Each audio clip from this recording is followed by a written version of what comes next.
Today it's going to be the Draw It Upside Down challenge. So, Draw It Upside Down challenge, the rules, very simple.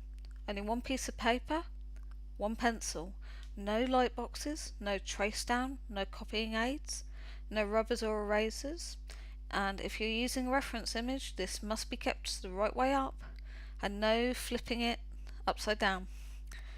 So, off we go. So the aim is literally to draw upside down and to complete an image.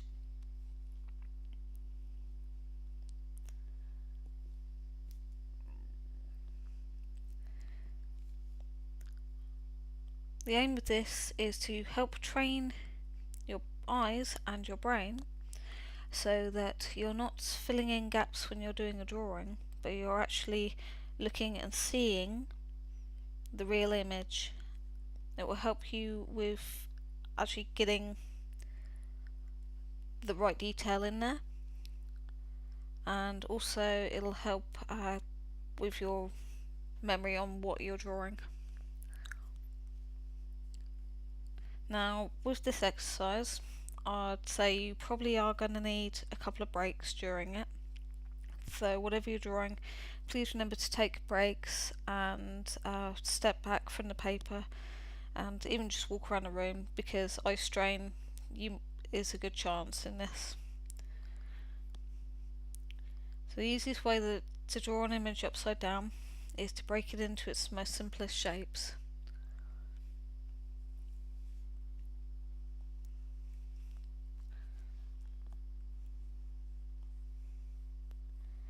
And this image I'm actually drawing from imagination as well as upside down.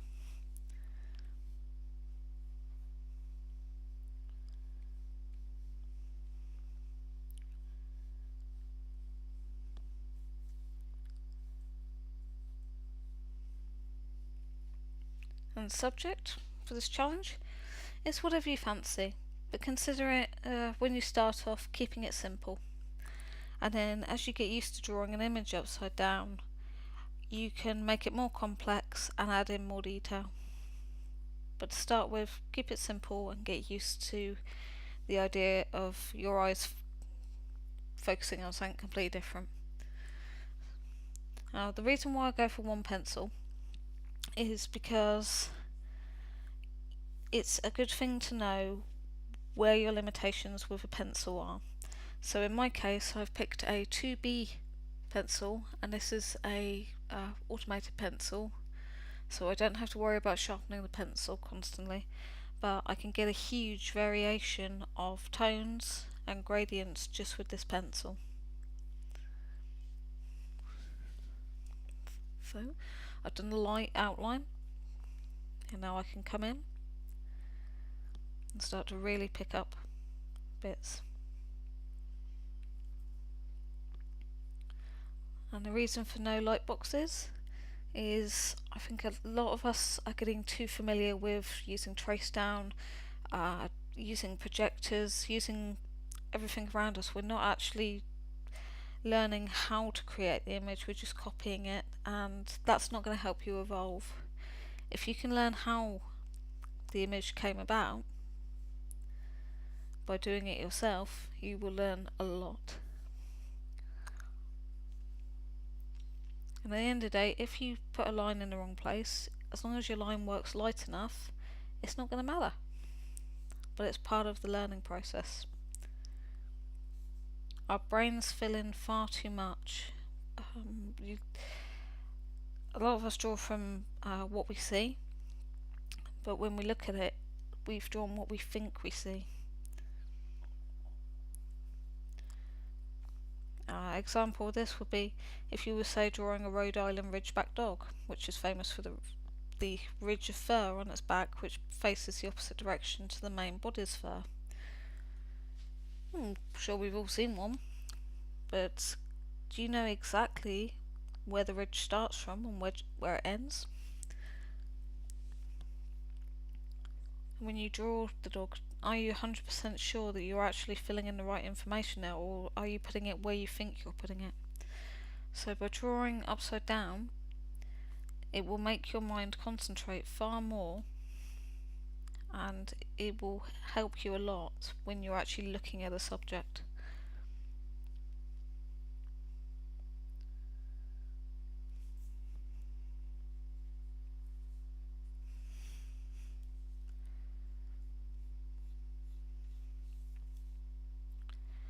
And if you can, throughout the process, try not to even look at your drawing.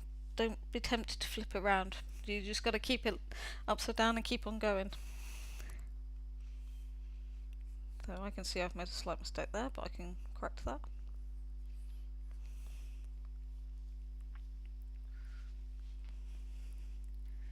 This can be a fun little way of getting some practice in.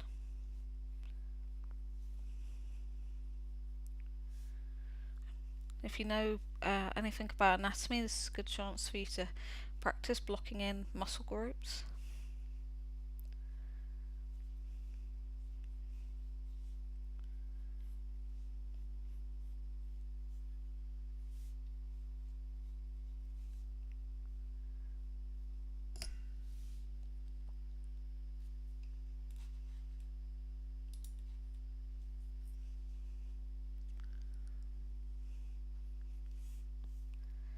I always get stuck here because I know I've got rib cage, and it's kind of also I've got some lumbar, and then I've got the hip with the ilium and the ischium.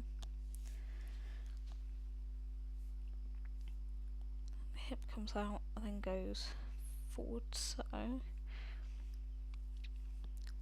see, I've had to think about where the positioning goes.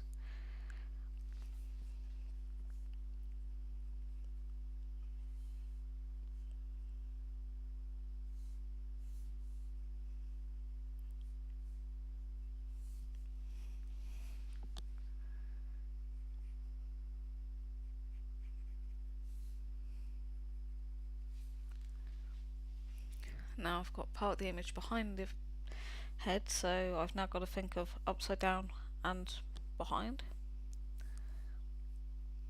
I think I'm happy with that.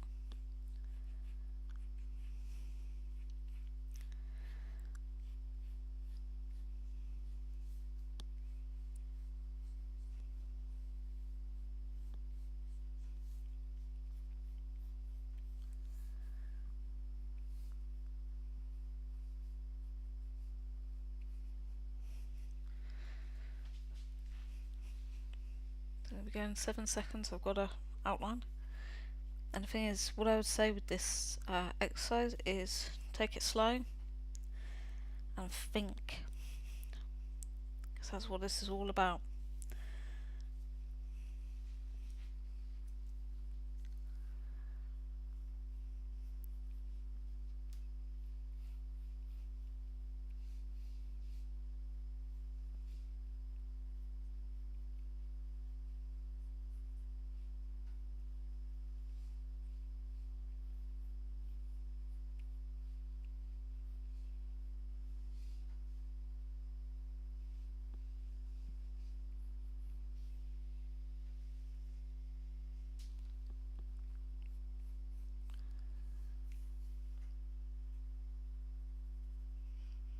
If you're not too sure on a position, you can always block in parts just by quite literally using light hatching marks.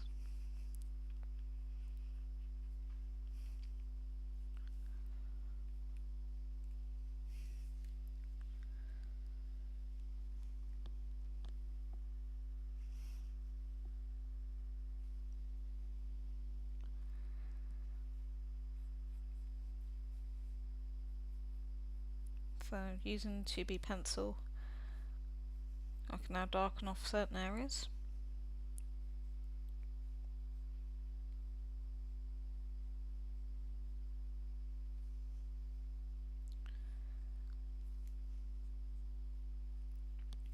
Yeah, I'm not expecting this image to in any way be perfect.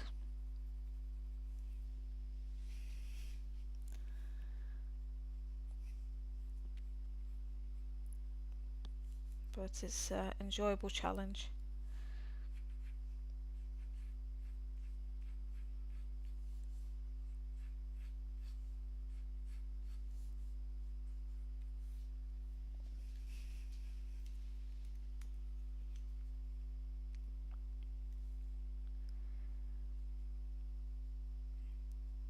if you start off simple and then just get your images more and more complex, and the more you practice, you will notice you're paying, when you come to doing drawings the right way up, you'll find that you're actually paying more attention to the detail, and you're actually seeing more of what is in front of you, instead of allowing your brain to pick up and kind of put what it thinks is there.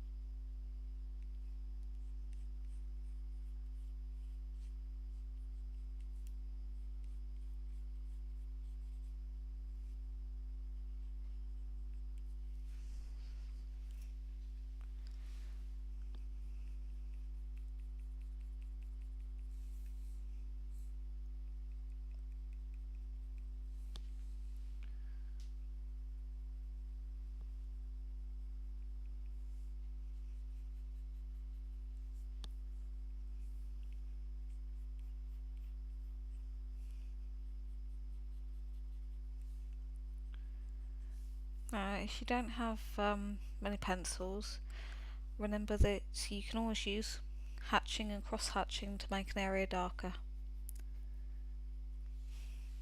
Remember, it's not the pressure so much that makes the pencil darker, it can be layering, so you can start with a H pencil and still get quite a dark shade just by simply breaking it down and layering, but still keeping your hand quite light.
So there's a very quick dragon drawn upside down. So next,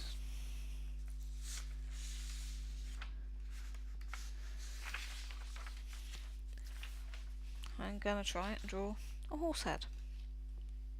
And this time I'm going to use a reference photo, so I'm just going to concentrate on the horse head. That's facing the right way round.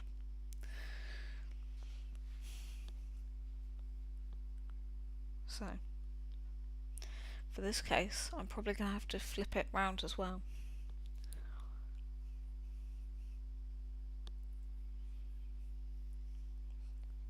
So, there's the chin,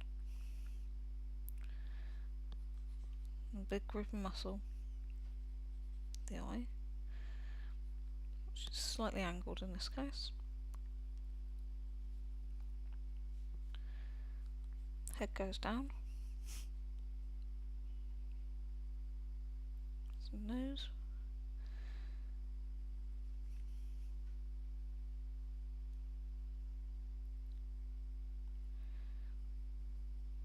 I know the face is slightly pulled because of the bit.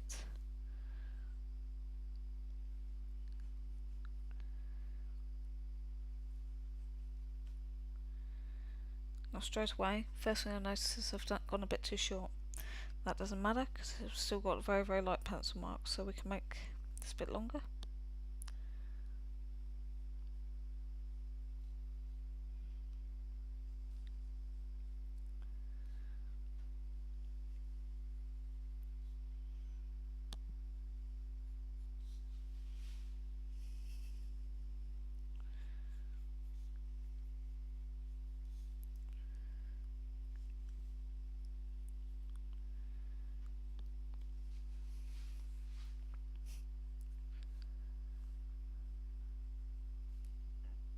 Map in the tack.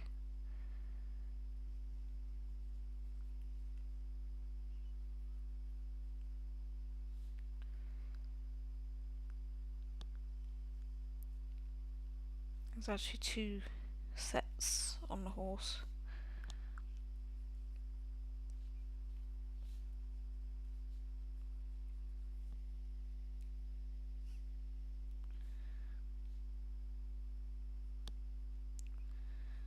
I need to bring this part slightly more upward.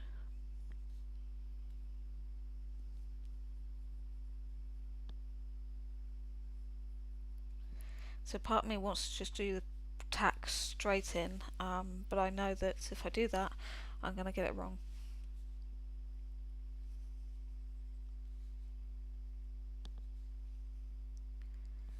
So there's a bit up here, because I'm looking for those marks now.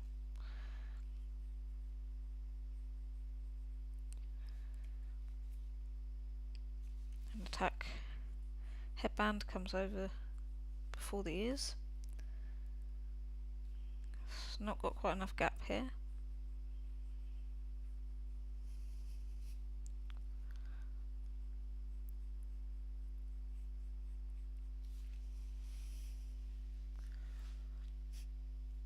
Again, I can see that I've not got enough width here, so I can amend that.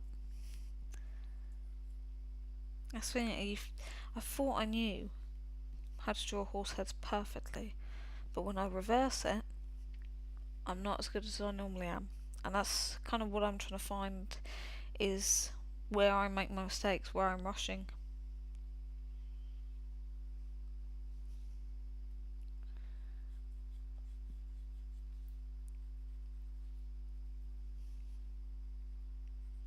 Because I can't erase any lines with this challenge, it allows me to see my mistakes, which is no bad thing. Okay, I'm going to simplify the hair.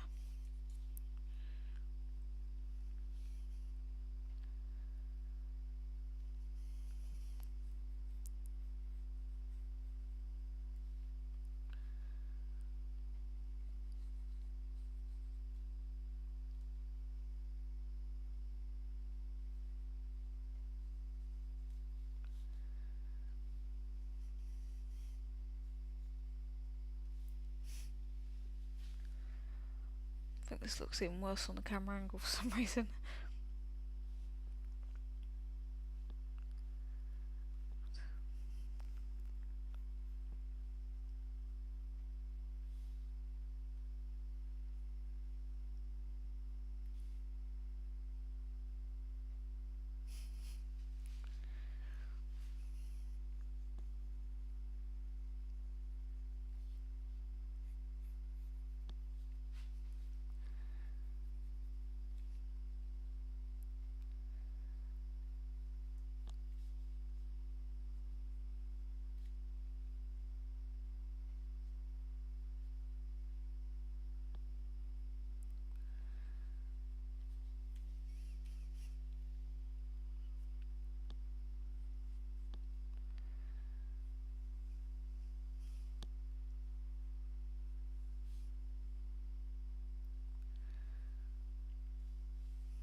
one ring. That's why there's two rings there. See, I only saw one ring. I didn't see the other one, but now I'm looking harder, I've seen the other one.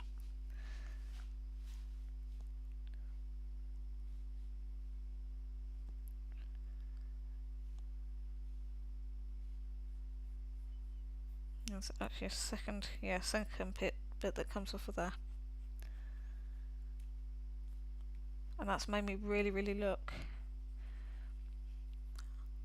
Because I was ignoring the second ring.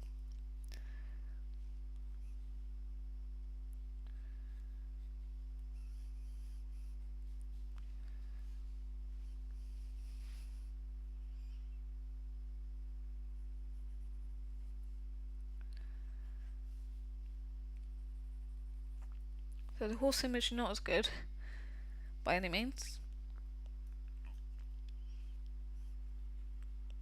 But I think if you guys will have a go and see if you can draw something that you're really used to drawing the right way up, have a go at drawing it upside down, and you're going to see how it actually will make you focus. And even on bits where you think you know what it looks like, you will find suddenly areas that, oh, maybe not. Or you may even spot things that you've never spotted before. A different shape to fur, different colours even. It can affect what colours you see and the level of detail that you see.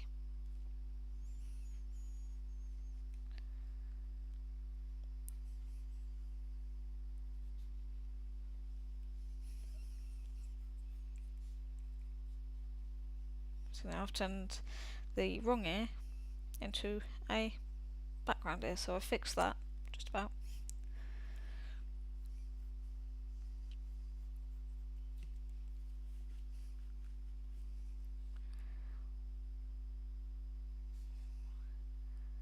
That one comes down there, and the tack comes across there, yeah. So there's a little upside down horse head. That was hard. Whew. So,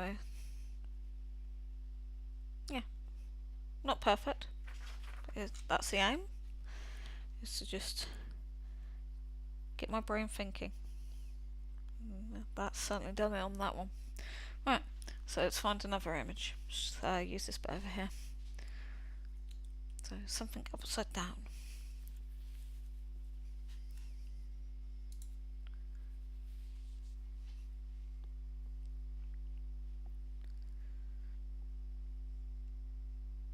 Right.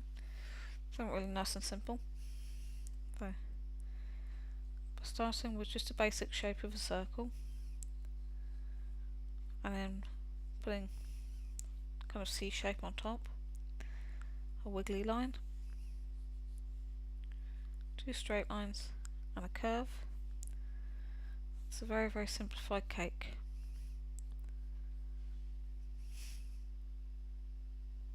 Then we'll go in for the detail. So where are my highlights? If the light's going to come in this side, which would be that side in real life, so I need to mark in my highlights.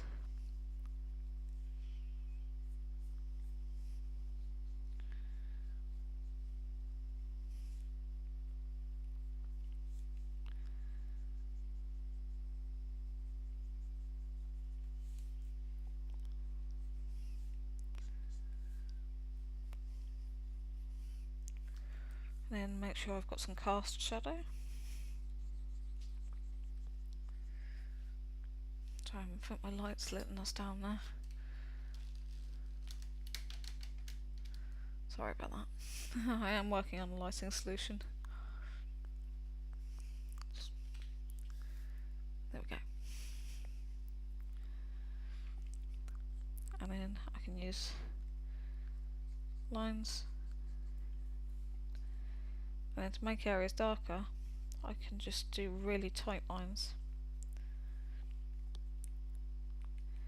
With my hatching, I just want it to actually curve slightly, so not straight lines, just slightly curved. And this will keep the shape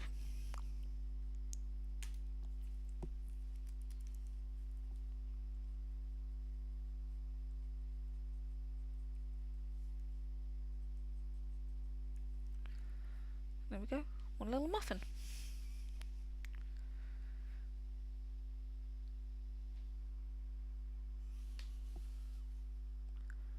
Next, try something else.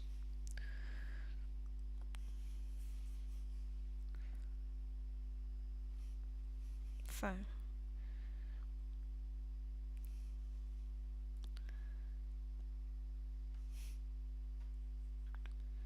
start with my nose.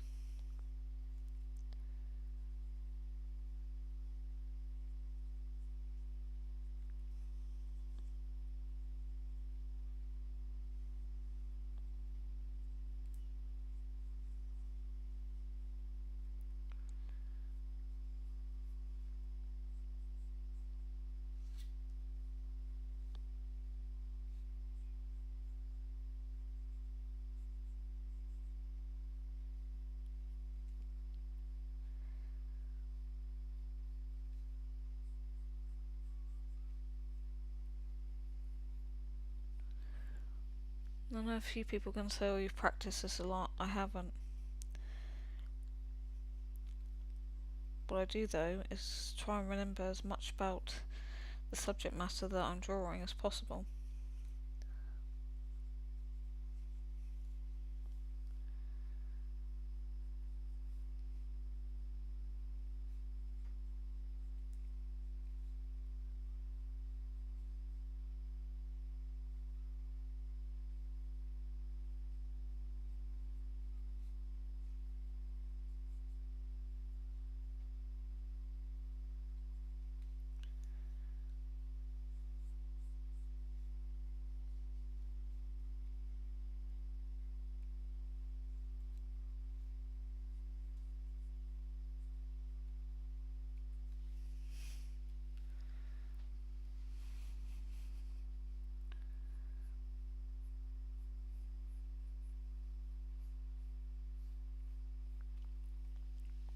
This exercise, it's worth doing a few random drawings and just placing them anywhere on the paper.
So there we go.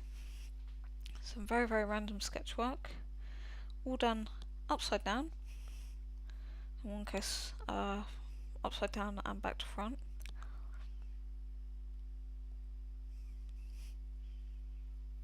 So I hope that this has inspired you to have a go and try and do some drawings upside down. It doesn't matter what it is, as I say, but it will help you a lot with your attention to detail and you actually seeing stuff. So this is the Draw It Upside Down challenge. The rules are: only use one pencil and one sheet of paper. No light boxes, trace down, copyright or projectors. No rubbers. If you're using a reference image, this must be kept the right way up, so no flipping it up so that it's upside down. Subject, whatever you fancy. Consider starting off simple, make it harder as you progress. And the aim is to train your eyes and brain to see the real image and not let your brain fill in the gaps with what it thinks is right. Take your time and regular breaks to avoid eye strain and stress, and enjoy. And believe me, once you've done a few of these, and even if you use it as a warm-up exercise every time you start doing a drawing and you sat down and you're going to draw, it will make you concentrate a lot more on getting the exact image that you're after for your main drawing. So thank you very much for watching. I hope this has been enjoyable. I hope to see you again in the future. So till then, take care, all the best, and happy drawing to everyone.